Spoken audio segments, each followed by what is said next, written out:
Vamos a hablar de la pionera Octavia Hill, que nació el 3 de diciembre de 1838 en Reino Unido y falleció en 1912 en Illinois. A sus 13 años, durante su quiebre económico, familiar y desenlace de enfermedad mental de sus padres, se trasladó junto a su madre y hermanas a Londres. Su madre fue directora en la Cooperative, una cooperativa de mujeres, que tenía fines de capacitación para que pudieran obtener un empleo. Ella tenía unos dotes artísticos destacados. A sus 17 años comenzó a trabajar con un escritor conocido como George Ronkin, realizando copias de cuadros famosos.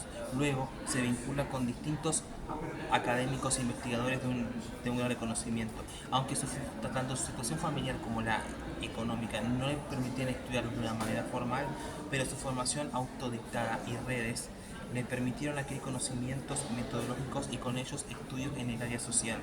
La cercanía de la cooperativa donde su mamá trabajaba le dio experiencias y saberes directos de las condiciones de vida de las familias pobres, que eso fue lo que le permitió implementar un revolucionario sistema de acceso a la vivienda. Continuando con Octavia Hill, ella trabajó en un programa en este caso, de acceso a la vivienda. Era una compra de edificios en Londres y alquileres a bajo costo. En principio, su participación e implicación personal de los arrendatarios era la llave del éxito del programa. Su método de trabajo era que ella interactuaba directamente y prolongadamente con las familias, desarrollado por mujeres capacitadas por ella misma, en filantropía científica que se basaba en estudios minuciosos. Era un registro y una observación detallada con atención en esos casos particulares. La visita al cobro de alquiler permitía esta línea de trabajo. Bueno, continuando. Ella hizo una intervención exitosa al desarrollar el recurso para los pobres, para que sean enérgicos, autosuficientes y trabajadores. Estas mujeres voluntarias eran de una clase media y alta, con estudios superiores. En su mayoría se transformaron en investigadoras, que fueron reformadoras y militantes de los barrios más pobres, emergiendo en la figura de una nueva mujer y de una nueva sensibilidad y solidaridad social. Trabajaron juntas en la profesionalización de las actividades más benéficas. Lo que planteaba ella, Hill, era que las mujeres veían más que los hombres dedicados a la filantropía, que tenía una visualización de cómo era el feminismo de la pobreza y su dimensión más doméstica. Bueno, continuando, ella trabajó en la COS, que se fundó en 1895, la institución para preservar el patrimonio cultural, histórico y también natural. Se lucha contra los efectos nocivos de la urbanización y la industrialización, descontrolada por sus efectos sociales, medioambientales y culturales, vinculados con el movimiento Selemen. Era una pionera en la reforma de la política social de vivienda con un fuerte componente ético que nos permitió traspasar fronteras. Era lo que administró la sociedad de Londres, pro vivienda de los obreros. Era propulsora de la ley de la vivienda de los artesanos. En 1905 trabaja junto a Beatrice Webb y Helen Boser en estudios de asesoramiento al Parlamento sobre la reforma de la ley de los pobres. Ahí se cuestiona la creencia que la pobreza que responde a una responsabilidad moral y señala sus causas estructurales como el desempleo con los bajos salarios y la feminización con estos impactos. Continuando con Octavia Hill, vamos a hablar ahora de sus obras. La vivienda de los pobres en Londres, que se publicó en 1966. Habla acá de la mejora de la calidad de la vida, así como también lo que habla es de las mejoras sanitarias de su ambiente. Hay una denuncia en un costo muy alto de cómo es una implementación de la ley, que hay una mala calidad sobre una inestabilidad y la realidad de abuso y corrupción en negocios inmobiliarios. Lo que también habla es de la perspectiva de la humanidad, en que le reconociera sobre los efectos y hay un impacto devastador en la dignidad y en la autoestima de las personas. Otra publicación es de Nuestra Tierra Común. Habla en este caso de la belleza, a que afirmaba que los pobres de Londres en este caso necesitaban de la alegría, de la música, para poder en este caso desarrollar de la imaginación que posibilite la desesperanza, las decisiones acertadas y la felicidad. Hay una idea de belleza como limpieza, como salud y como orden. Hay un asunto práctico que debe alcanzar la vida cotidiana de todos. Era ver la belleza como derecho, necesidad y fuerte implicación democrática. Laura Jane Adams nació el 6 de septiembre de 1860 en la ciudad de Villa Cedarville y falleció en Chicago el 21 de mayo de 1935. Ella era la menor de 8 hermanos. A la edad de 2 años perdió a su madre, quien estaba embarazada de su noveno hijo. Ahí pasó el cuidado de sus hermanas mayores. Después, a la edad de 8 años, sufrió la pérdida de 4 de sus hermanos. Su infancia la pasó leyendo en su casa y jugando en la calle. A la edad de 4 años se enfermó de tuberculosis vertebral, también conocida como la enfermedad del POD. Con el tiempo, aunque se fue recuperando, este problema de salud la acompañó el resto de su vida y esto le causó dificultad de poder relacionarse con sus pares. Le dio, en este caso, una baja autoestima, sentimientos de vergüenza en el ámbito social. Bueno, Jane, en su ámbito personal, trabajó en un movimiento conocido como el movimiento Selemen. Este fue un movimiento de reforma social que surgió en el año 1880 en Gran Bretaña y Estados Unidos. El objetivo que tiene es la disminución de la brecha entre ricos y pobres. Construyeron un establecimiento conocido como el Selemen House, que se encargaba de brindar servicios sanitarios, educativos, culturales y también artísticos. En el hospedaje era con el objetivo de obtener una calidad menor de la vida de los vecinos del barrio, de los barrios marginales donde estaban localizados. Ahí se encargaban de vivir y trabajar voluntarios, universitarios y de clase media y diariamente interactúan con la comunidad. Después junto a Ellen Gates fundó lo que se conoció como Hull House. Ella fue una de las fundadoras, en este caso, una respuesta desde la filantropía científica por la compleja situación del país, que por un proceso acelerado de industrialización y el final de la guerra de secesión fue fundada en ideales democráticos. Fue dirigida por un colectivo de mujeres universitarias que se encargaba de brindar servicios educativos, de arte y recreativos, de cuidados para mujeres y niños inmigrantes. En el año 1920 existían 500 casas comunitarias en Estados Unidos. Una parte importante son las 3 R: la residencia, la investigación y la reforma. Una experiencia en la Hull House de la revelación de la historia de las ciencias sociales, el activismo político y el feminismo. Hay un centro de investigación sociológica que es para grupos de intelectuales y militantes políticos. Un laboratorio de experiencia empírica tiene una oportunidad para mujeres que idealmente estaban alejadas de este mundo. La convicción eran los problemas sociales que trascienden los aspectos individuales que deben ser abordados, teniendo en cuenta el escenario social, que es un complemento de la intervención individual que produce cambios y mejores condiciones de vida. De la mujer más peligrosa al premio Nobel. Ella sabemos que fue una activista militante de las diversas huelgas y manifestaciones sociales y también fue una de las que en este caso emprendió la lucha feminista, la sufragista, la pacifista, la socialista y la antiimperialista.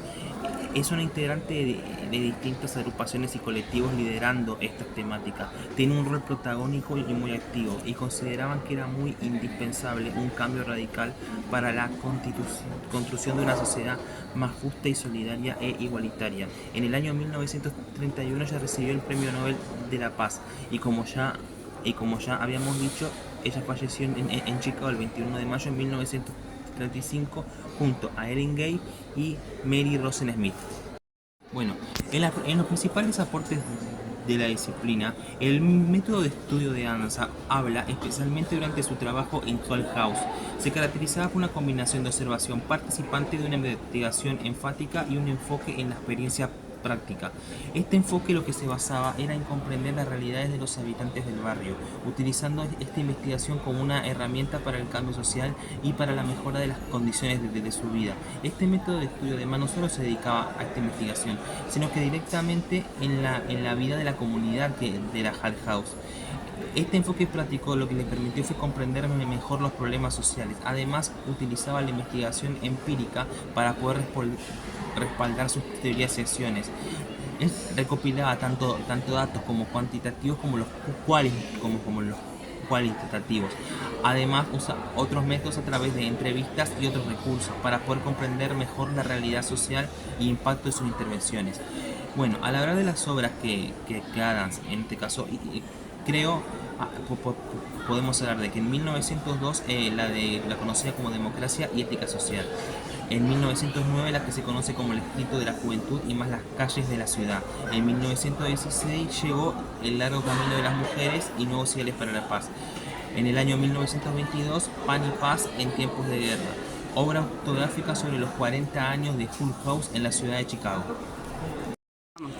Bueno, el pensamiento de Adams habla de su absoluta vigencia, de una reflexión sobre el carácter de disciplinador de costumbres y creencias que pesaban sobre las mujeres, de las pautas de reproducción del orden social y de la violencia en sus diversas formas de resistencia, denuncia condiciones de opresión y el valor de los testimonios personales, desde ahí reconocer sus experiencias compartidas. Sus luchas están vigentes en reivindicaciones comunes en las generaciones actuales y la memoria es un acto del presente. Bueno, vamos a hablar de nuestra pionera Mary Richmond. Ella nació el 5 de agosto de 1861 en la ciudad de Belleville, Illinois, y falleció el 12 de septiembre de 1928 en la ciudad de Brighton, Massachusetts.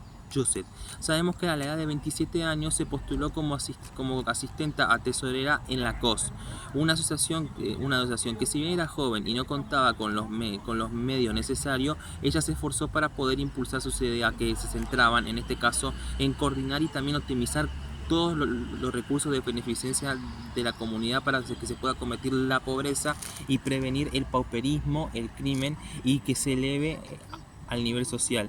La COS, en este caso conocida como la Charity Organization Society, tenía como objetivo abordar las causas de la pobreza y la corrupción política, así promoviendo la cooperación entre organizaciones sociales e individuos y estableciendo así una relación democrática que conecte más a los privilegiados con los desfavorecidos y a los ricos con los pobres.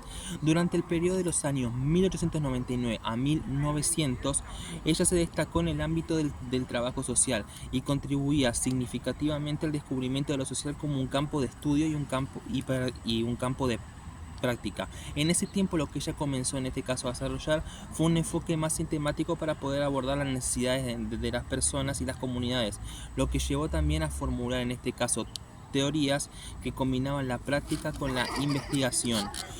En el periodo de los años 1909 a los años 1922, a ella se le conoció por conceptualizar el trabajo de caso.